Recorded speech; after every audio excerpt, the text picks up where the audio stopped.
La neige tombe sur le site autrichien à quelques secondes effectivement du départ de cette poursuite masculine. C'est simple, on a repris les écarts sur la ligne d'arrivée du sprint d'hier pour déterminer le départ de la course du jour. Les 10 premiers se tiennent dans la minute et parmi eux, Alexis, il y a 3 Français.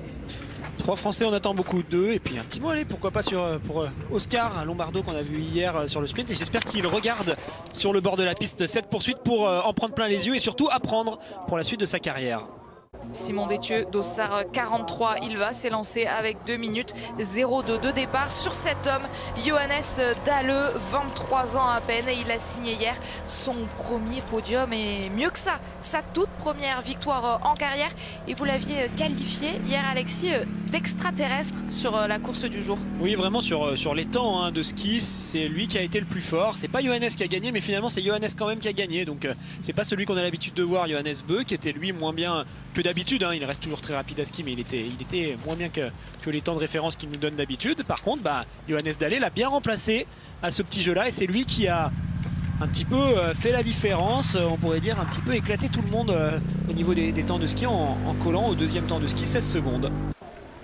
Et cette image que l'on avait déjà vue, elle vous dit sans doute quelque chose avec Émilien Jacquelin qui porte ce dossard 6. C'était en février dernier. Émilien Jacquelin avec ce même dossard s'était imposé sur la poursuite des championnats. Un mot pour ceux qui n'étaient pas avec nous dans l'avant-course. On voit cette neige tomber par rapport à la course des filles. Il y en a eu vraiment davantage à quelques minutes de cette course.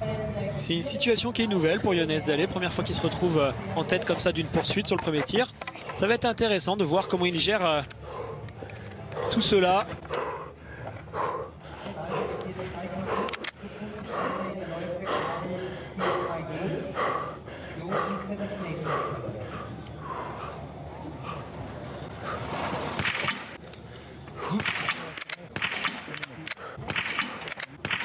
Un tour de pénalité pour Johannes Dalle, ça correspond à une vingtaine de secondes. Attention, peut-être si Quentin Fillon-Maillet ou Fabien Claude tirent très vite, il pourrait ressortir en tête. 2 Français sortent en tête.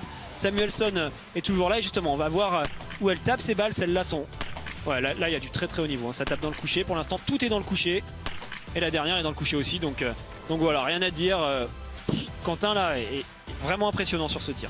Impeccable l'entrée en matière de Quentin Fillon-Maillet qui va pouvoir ressortir, si ce n'est en tête, en tout cas tout près de Johannes Dalle. On va surveiller cette sortie du pas de tir et de l'anneau de pénalité sur lequel va aller Fabien Claude. Et si vous attendiez un match franco-norvégien qu'on a un peu vu depuis le début de la saison, vous êtes servi. Quentin Fillon-Maillet 1, Johannes Dalle norvégien 2, un Français Émilien Jacquelin 3, derrière 2 Norvégiens Johannes Bö et Sturla Leigrid, et encore un Français Fabien Claude avant de voir Tarjei Bø. C'est simple que des drapeaux tricolores et norvégiens aux 7 premières places après ce premier tir.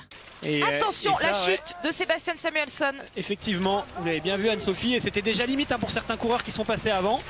Alors Samuelsson, le fait d'être sorti, potentiellement il aurait pu casser ses skis, ça n'a pas l'air d'être le cas. Par contre il peut peut-être avoir abîmé, rayé ses skis, et ça peut être un facteur handicapant pour la glisse. Pourtant il était bien là, Alexis, avec Émilien Jacquelin et Johannes Bö. C'est ça qui fait la différence en ce début de course, c'est que Quentin Fillon-Maillet, Fabien Claude et Johannes Dalle skient tout seuls, contrairement à leur premier poursuivant. Là on est vraiment sur des tours où on utilise un rythme de croisière, on essaye de skier au train. C'est pas des moments où on va vraiment essayer d'accélérer ou de ralentir, ça dépend des athlètes qui se retrouvent autour. Si on voit qu'à un moment donné on peut rentrer sur quelqu'un, on va faire l'effort sur quelques minutes, mais pas plus. Il faut vraiment garder des forces pour tenir jusqu'à la fin de la course. Alors qu'on reste sur ce plan d'Antonin, certainement pour attendre le premier Allemand, Johannes Bö et Émilien Jacquelin, qui mettent la pression sur les 2 premiers. Alors le jeu pour Quentin là dans ce tour, c'est de ne pas se cramer en allant trop vite, de ne pas aller à fond, de garder des forces pour pouvoir tenir, parce qu'ils peuvent potentiellement se retrouver tous ensemble dans les derniers tours qui arriveront tout à l'heure. Mais en même temps, c'est d'éviter de trop se relâcher pour que derrière ça revienne trop facilement. Mais Quentin a l'air d'avoir été assez fort là dans ce tour. J'ai pas l'impression qu'il lui soit revenu dessus, même au contraire, j'ai l'impression qu'il a continué d'accroître son avance. deux Français en tête pour l'instant de cette poursuite, Quentin Fillon-Maillet et Emilien Jacquelin. Avec cette question, oui Alexis, 8 secondes 6 à la sortie du pas de tir. Pour l'instant, Emilien n'arrive pas à revenir sur Quentin Fillon-Maillet.